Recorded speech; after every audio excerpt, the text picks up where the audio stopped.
Selamat pagi Ibu. Pagi Pak. Sesuai dengan jadwal pada hari ini giliran Ibu yang saya supervisi. Baik.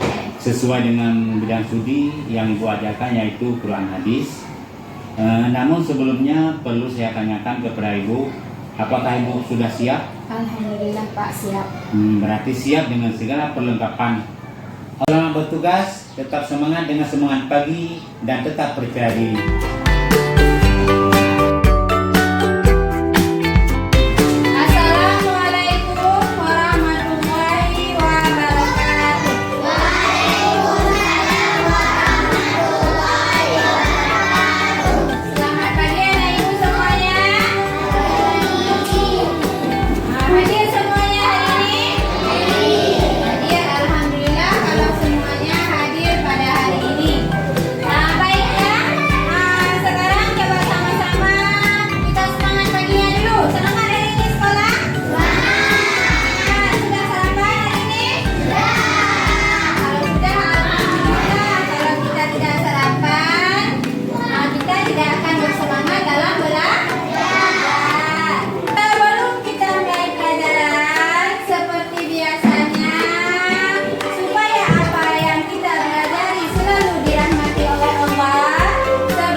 Grup ini keluar dari atau bersedia dalam hal